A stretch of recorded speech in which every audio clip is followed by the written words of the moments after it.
Thank you, Jessie, and good morning. And of course, congratulations for those of you who made it here after last night. Yes, I'm going to talk about how we do our work better together, with an emphasis on that together. I'm going to talk teams and teamwork. And I'm going to mention a couple of dirty words: quality improvement. So we'll see how we go, because I thought we might start with a case study. Yes, Humpty Dumpty. Now, history tells us that they couldn't put Humpty back together again. But have we ever stopped and thought about why? Was Humpty truly an unsurvivable major trauma? Or, less palatable, when it came to the Trauma Review Committee, did they actually label him a potential survivor? Was it that despite that individual brilliance of those king's horses and men, they just couldn't put it together on the day as a team? Or did the system stop them bringing that intense talent to bear on their patient care? So I think this is actually quite a hard question, not just for Humpty, but for us. How do we do our work better together? Because it seems kind of overwhelmingly difficult for us, doesn't it? We've just scratched the surface, and saying good teamwork just isn't enough. The system seems overwhelmingly against us, and culture is easy to say, but pretty hard to see. And yet, you know, we sort of have to do this, don't we? And some of you might know Don Berwick and his work with the Institute for Healthcare Improvement. And actually, when I first heard this, I'd never really thought about it like that. It is our job to do the job. It's actually also our job to make the job better, so that our patients do better. So I'd like us to sort of think about this. I'm going to take a slightly more serious case study now, one that might be happening at an emergency department somewhere near you. And I'm going to invite you to join me in a little bit of a mental simulation here. And as we do this, I want you to be thinking about whether we're doing a good job together. So it's Wednesday morning, and we're in the emergency department, and we've just heard that a 10-year-old's going to be brought in after falling off a skateboard. And we're getting ready. Apparently they're a bit worried about her, so we've called some surgeons and with some anaesthetists. We're spending a lot of time on the phone getting everyone down. We've called the social worker. Of course, we're anticipating we might need blood. There's a lot of hubbub in the room. And as people arrive, you know, everyone's saying, what's the story? And so the team leader's recounting the story 10 or 15 times as each person arrives. The patient then arrives, and as advertised, she looks pretty unwell. There's still a lot of buzz in the room, but the team leader manages to get the handover, and we set about doing our assessment. Her blood pressure's 80, her heart rate is 120, and the fast scan goes on very quickly, and there's free fluid. Pretty hard to get access, so we've got a number of people at multiple sites trying to get that access, and on about the fifth go, the anaesthetic registrar manages to get a line, so the blood's going in. The father's arrived, but unfortunately we couldn't get through to the social worker, but she's coming. And now we're kind of in this phase of what do we do next? There's certainly one person in blue theatre scrubs that looks very worried. There's another person in blue theatre scrubs who says, look, we usually can manage these conservatively. And there's yet another person in blue theatre scrubs who says, this might be one we take to theatre. Fortunately, she's looking a little brighter with the blood, and we decide to go to CT scan. Of course, when we get down there, there's a bit of a tangle of the lines, and someone else is in the scanner, so we just loiter for 5 minutes outside while we wait to go in. The ruptured spleen is diagnosed. She continues to be fairly stable, and she goes to ICU. So we come back into the emergency department resus bay, and we decide to have a debrief led by one of the senior nurses. You know, of course, the anaesthetists and the surgeons, they got work to do, so they had to go back upstairs, and the medical team leader got called away to another thing. But, you know, we have a good debrief, and everyone's really positive, you know, went pretty well, lots of team building. But some of us are left wondering, you know, it could have been better. It was all right. Nothing bad happened, but it could have been better. And I think that's actually a lot of our day, isn't it? And it's easy just to get into a little bit of every day it's okay. But really, are we champion teams? What's the difference between just being good at what we do as individuals and having a great team? And how do we take some responsibility for getting there? Because as I said, this is hard. Complexity is the hallmark of 21st century healthcare. We are the victims of our own success. Think about this room and all the talent that's in there. And we've tried pretty hard on training teamwork as well, and we've made some great strides, I'm the first to say that. But we've still got a long way to go. And unfortunately, some of the really important things as to how things go in that room actually are still dependent on systems and culture. And for many of us, that's still guidelines, checklists, corporate retreats, and staff surveys. It's not something we actually do. And it's very tempting for all of us to think, if only everybody else would just do their jobs. So I'm going to guess that, like me, your teams are imperfect. So I'd like you just to think about whether it's a trauma case if you work in a place like I do, or your other teams, whether it's in the NICU, in the ward, in the pre-hospital environment. All of us work in teams. And I'd like you to think for a minute, what's just one thing? If I could have one thing that would make us work better together, what would it be? And I'd like you to think about that, and there's only one criteria for that just one thing. It has to make 1% difference. So it's a pretty high bar. If you think it would make 1% difference, it gets to be your one thing. And I'm actually going to give you time to really think about this, and I want you to either write it down, tweet it out if you like, and that can be under the hashtag don't forget the bubbles, and or under the hashtag Humpty Dumpty. And just spend a few minutes thinking, what would that one thing be that would make 1% difference at your teamwork?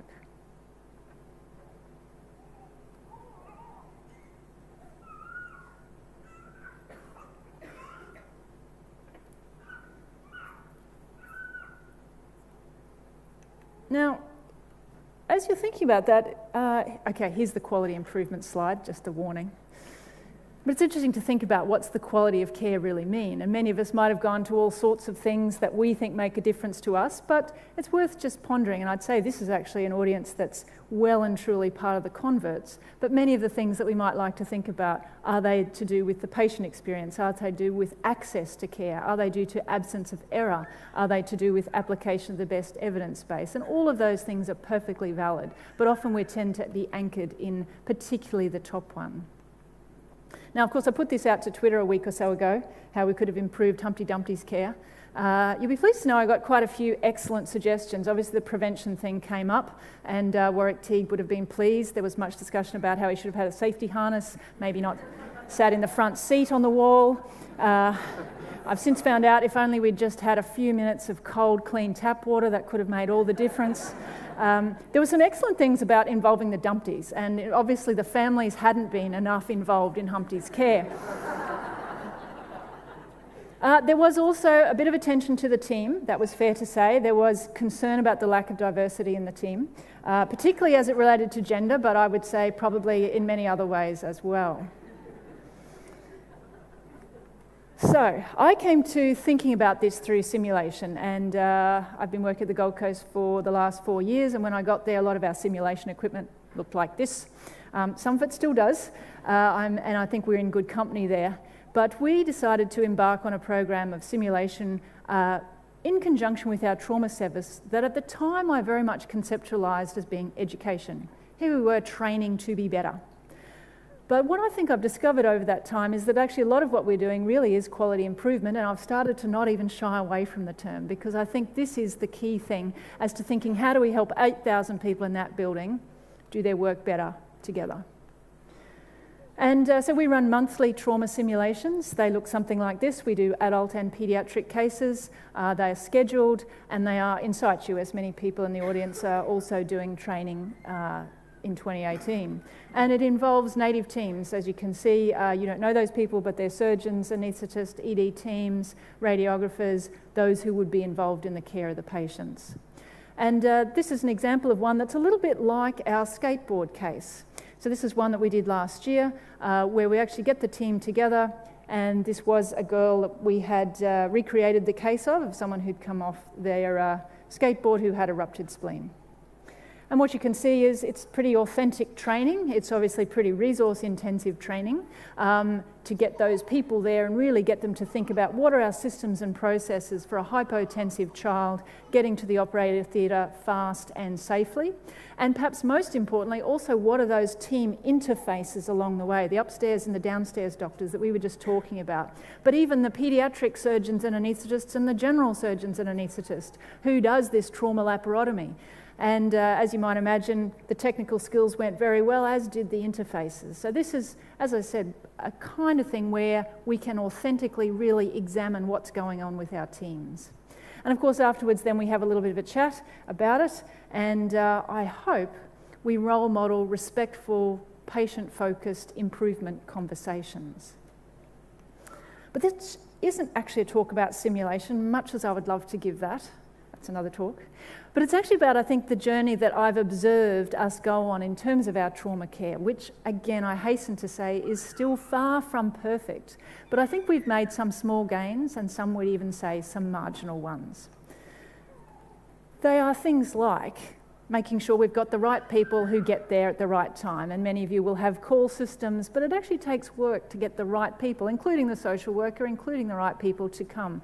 Maybe you've got a two-tiered system, but actually really working on that and then embedding it in the simulation or whatever other processes that you have. I reckon that makes 1% difference. Having a way to share a mental model when everyone comes into the room. We happen to use a whiteboard, and again, we sort of started using it in our simulations, and we discovered, gee, that can cut down a lot of chatter if when people arrive and they say, what's going on, just look over there. It's a good way to share the mental model. I reckon that makes 1% difference. Wearing our role stickers. Who'd have thought? Airway doctor, medical team leader, anaesthesia. And if you really want to go hard, write your name on your little bit of PPE as well, and then you can actually know who people are. I reckon that makes 1% difference. Getting blood to the patient safely and quickly and not wasting any actually means that you need to have people from the blood bank involved in our simulations or our training, know who they are, and get to talk to them in the debrief. I reckon that can make 1% difference. And look, it's not really rocket science, is it? We're pretty good, but there is a journey to getting better.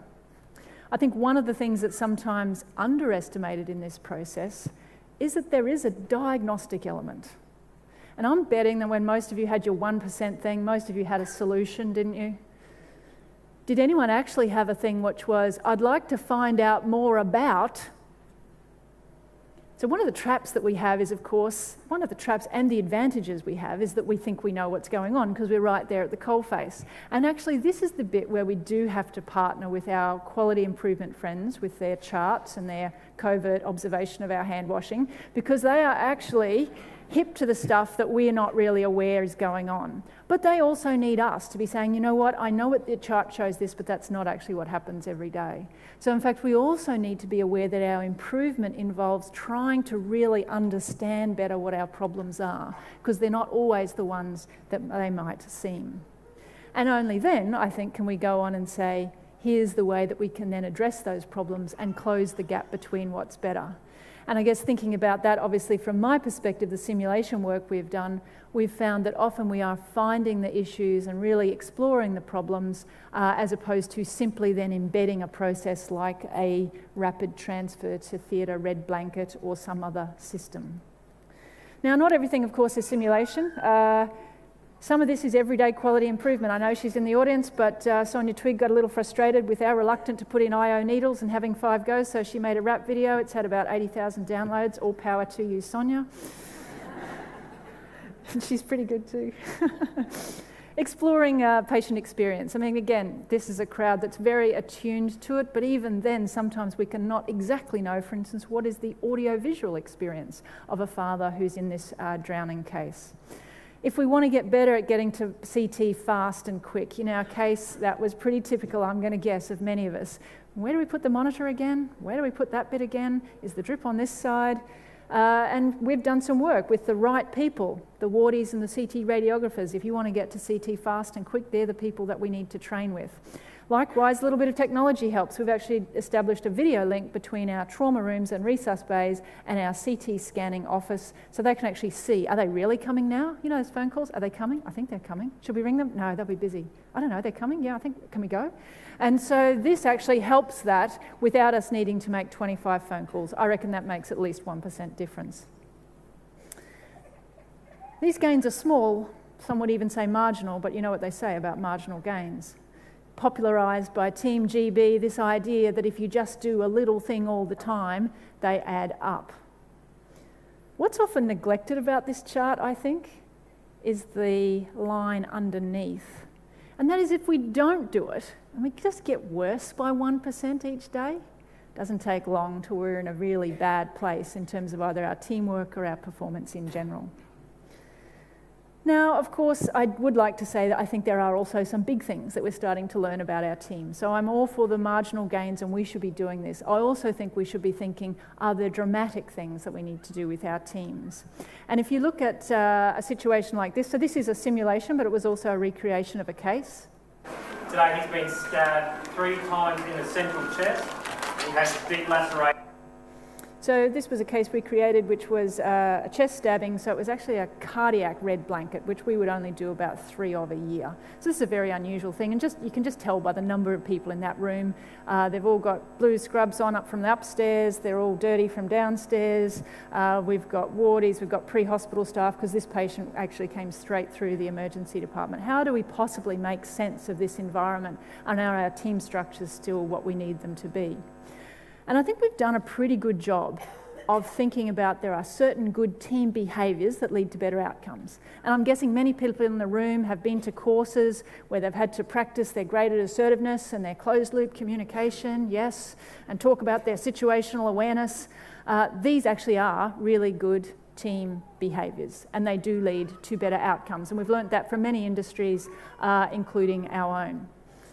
What I think we're starting to realise is that those team behaviours are really only, though, the product of a whole bunch of things that we haven't been able to spend as much time thinking about because they're hard.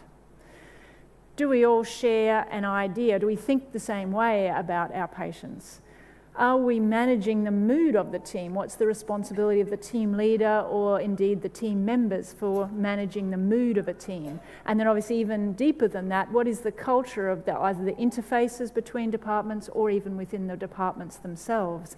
And actually as we start to scratch the surface, I think doing things together, like training and other things, can help us build many of these things that then lead to those better teamwork behaviours.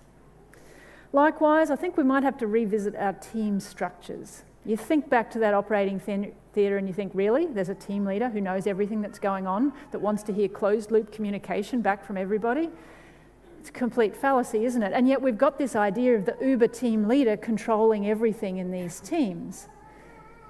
I'm going to suggest that maybe we should think about multi-team systems. And again, this is well described in many other industries, but actually instead having semi-autonomous units and the team leader taking that step back, being a coordinator of strategy and of information flows, but actually saying to the airway team, you know what, just crack on and intubate that kid because I don't want to know about it unless there's a problem, just let us know when you're doing it. Because I can't hear every drug that goes in and I can't hear every checklist that happens if I've got also all these other things that are going on. And I think there's various models for this. There won't be one size fits all. Some of the work that we've done in Cath Lab with their emergencies, we've actually discovered that you need an event manager, someone who actually controls the safety, people coming in and out of the room, the coordination of airway and other interventions, while someone like the cardiologist in Cath Lab thinks, hang on, what's really going on here? What's our next big move? What's the next big strategy? And I think that can apply in many situations. Here's one that was actually a shark bite reenactment that we did, and we've got the emergency physician being the event manager. We've got this assessment group who are actually putting a tourniquet on above the bit where the shark had the little nibble. We've got the airway team here, and we've got our strategist here thinking, is this patient going to theatre urgently or not? But perhaps then finally, the thing that we really want to talk about is culture. And one of the things that I've really been thrilled to be part of is some shifts in culture that I've perceived with some of our groups at our hospital, and the emergency department and anaesthesia being one. And I think that's taken a whole range of elements to it. I'll claim a little bit with SIM, but I think a lot of it is also to do with the role modelling of leadership and what the business people would call guiding coalitions, but then also just everyday learning how to have a great conversation about who's going to do the tube and how when you've got a group of people who are ready to look after a really critically unwell person. And obviously I would see it in a very rosy way, but even our director of trauma seems to think we're doing all right.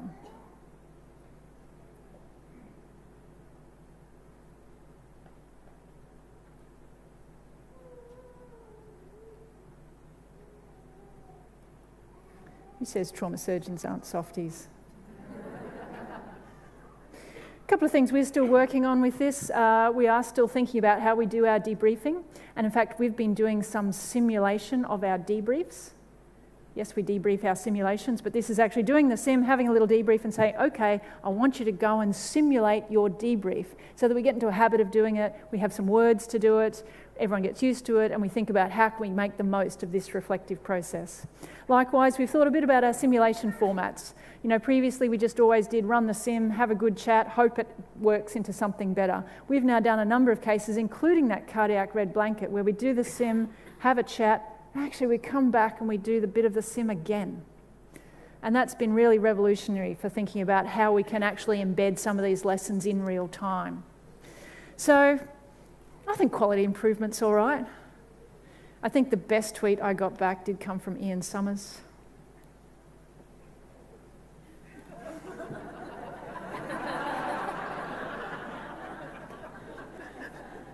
He needs a photo of that one, yep.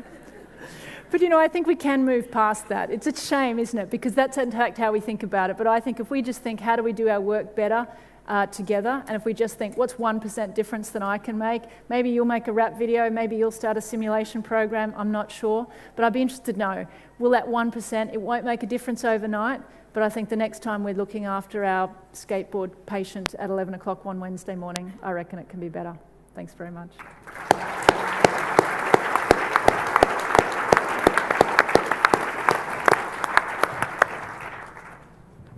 Alrighty, there's a couple of people mastering at the fact that the sorcery of you tweeting while you were talking, there was a tweet that went out, so that was pretty cool.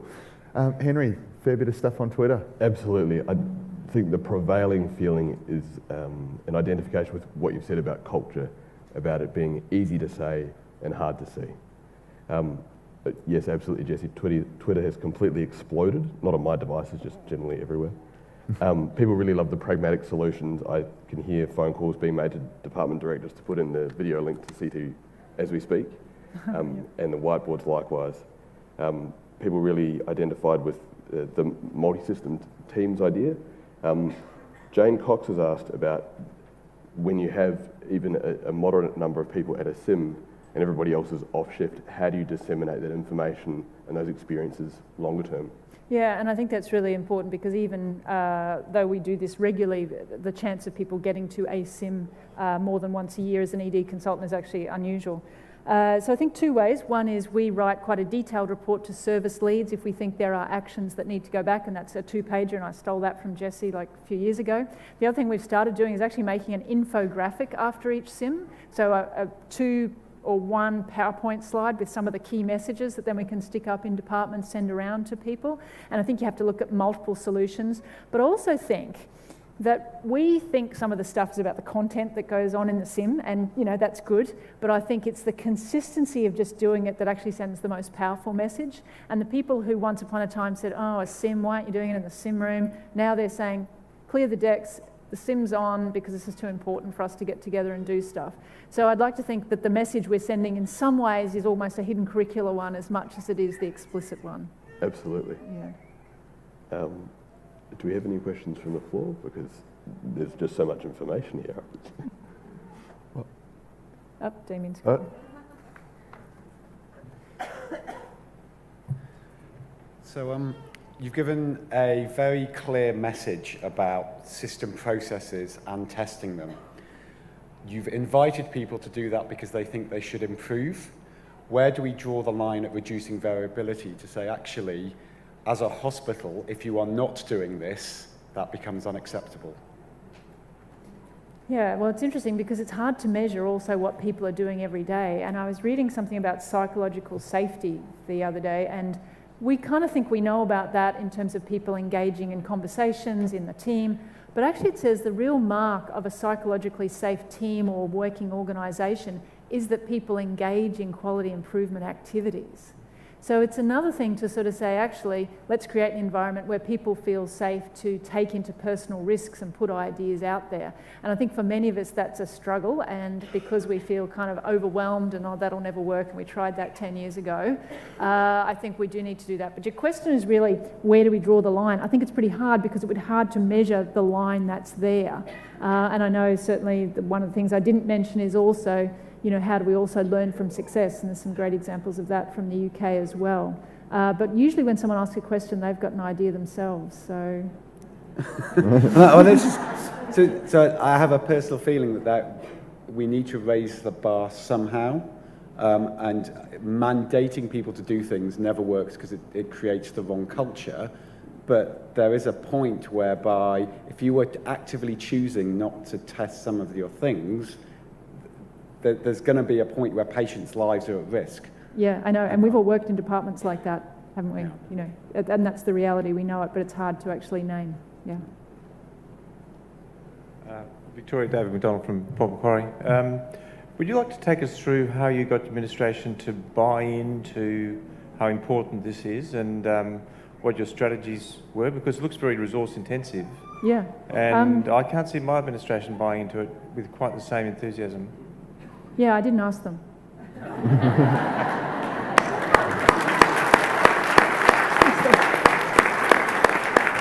After we'd been doing it for about 6 to 12 months, I had a meeting with the CEO and said, oh, looks like I'm the medical director of the sim service. And by the way, we're doing these great sims, you should come and watch one. And he came and he went, this is fantastic. I said, I know, it's great. So it's interesting because it's because no one had control of it, there probably wasn't someone to actually ask. There was important to negotiate with the people who would otherwise have a patient in Resus 2. It is important to sort of think how the rosters are going to work, but I think that actually was multiple people in multiple areas, and I think that's one of the things that we also potentially do have to complement the quality improvement, which often comes top down, is that we can work diagonally across the organisation, and I think we should, because if you think about it, you're right, if I went for permission and wrote down all the things we do, it'd be very easy to say no, but if it just kind of happens, and it's kind of like, oh, that looks all right. So the dealing with council sort of thing of seek forgiveness rather than approval. Yeah, definitely. Yeah. Yeah. Any other questions that have bubbled up? Things, again, I'm seeing a lot of photos of last night and they look fantastic. I'm sure everyone had a really great time. But people are just, they've really bought into this pragmatic approach to how we can function better, and the idea that it's something that we do every day is get better. Yeah, no, we're in a great position to do that because we're there every day. Yeah. That sounds like a great place to finish, and I'd like to get everyone to just thank our three amazing speakers again.